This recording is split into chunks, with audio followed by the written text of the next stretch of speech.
Hello Nesties, I'm Princey and welcome back to my channel Eggs Cadbury. So today I'm back with another recipe of vanilla sponge cake. So if you are interested in knowing this recipe, then do keep on watching.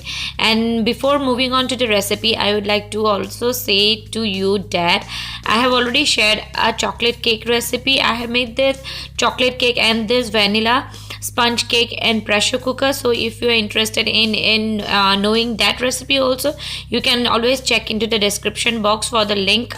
And now moving on to today's recipe. So to start with, I have break the 2 eggs into a blender like so. Now I will blend it in a mixer grinder until the eggs are smooth and frothy in nature.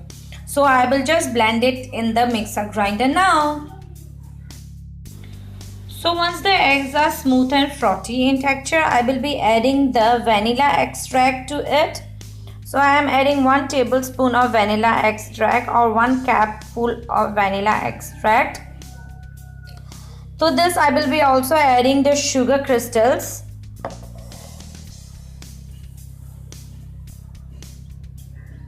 And now again I would blend it in a blender until the sugar crystals dissolves in the egg. So once the sugar crystals are all dissolved, now I will be adding the refined oil to it. Today I am using Thara refined or soybean oil. So I am adding it into it.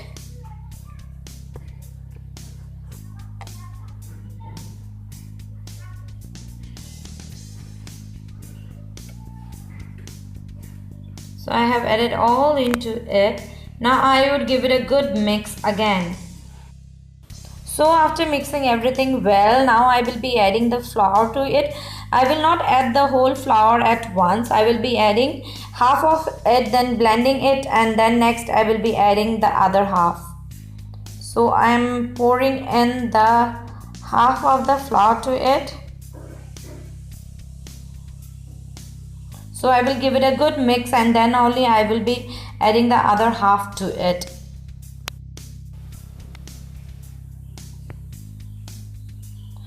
So now I will be mixing the other half flour to it.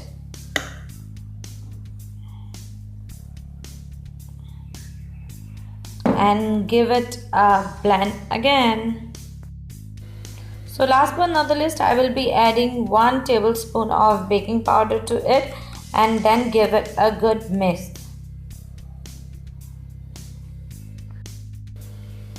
Cooking is all about experimenting, so I will be mixing the nuts today here in the blender only. So I have mixed the nuts here. You can also give this nuts on the batter or sprinkle this nuts on the batter after transferring this batter into the greasing tray. It is all your choice, but I am experimenting today something, so I am mixing this nuts here in this batter and just give a blend to it. Before greasing the tray, make sure that the baking tray is free of any water. It is completely dry. If it is not dry, then wipe it with a cloth. Then I will pour some oil into it.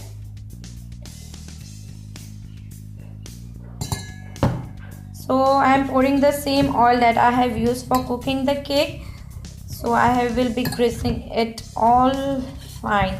And don't worry, I have washed my hands. So you can just rely upon it. So I will grease it completely nicely so that the cake doesn't stick into the vessel. So I will grease it all completely.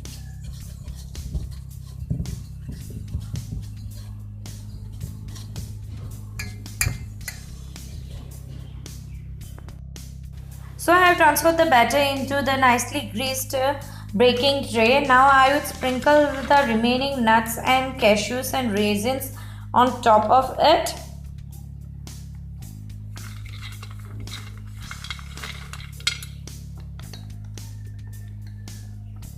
I will finish off everything.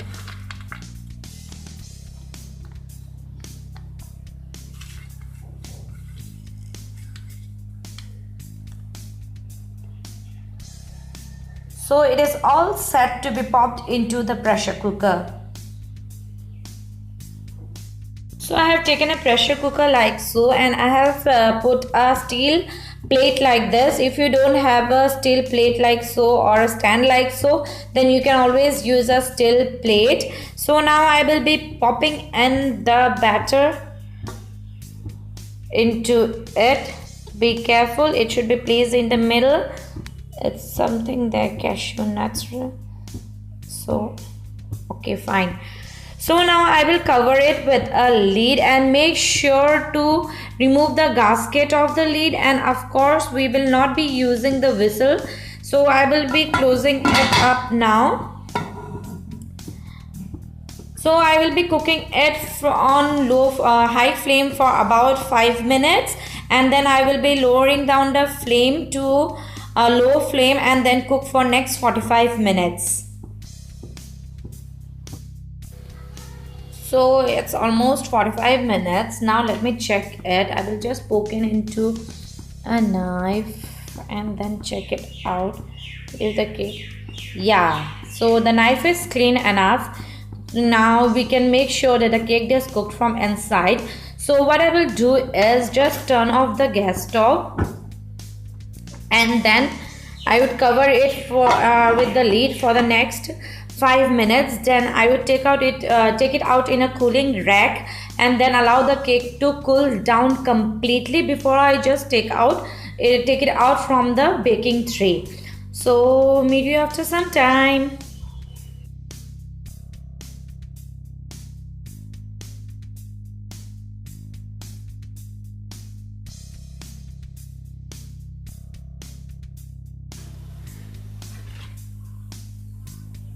So once it is completely cooled down, I will scrape out the sides of the cake with the help of a knife like so.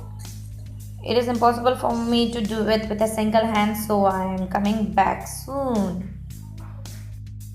So my vanilla sponge cake is ready, and now I would just take a piece of it and taste it. See, the outer portion is, that is the upper portion is so crusty. So let me show you. See, the inner portion is so soft and spongy, and the outer crust is so hard, and just it gives a nice taste to the cake because the inner portion is soft. It will just melt into your mouth, and the outer is crusty. It will just give you a nice crusty taste in your mouth, and along with the nuts, it is so yummylicious. So serve this to your loved ones, or you can gift a cake to your loved ones on its birthday or so. And to add more flavors, you can also decorate with some sprinklers and some butterscotch flavor. So that's it for the video today. If you like my video, then don't forget to hit that like button down below. Do try this recipe out at home, and do share the pics of it or share your feedback in my video down in the comment section of the video down below. Until my next video, love you, take care, and bye, and do enjoy this cake at home.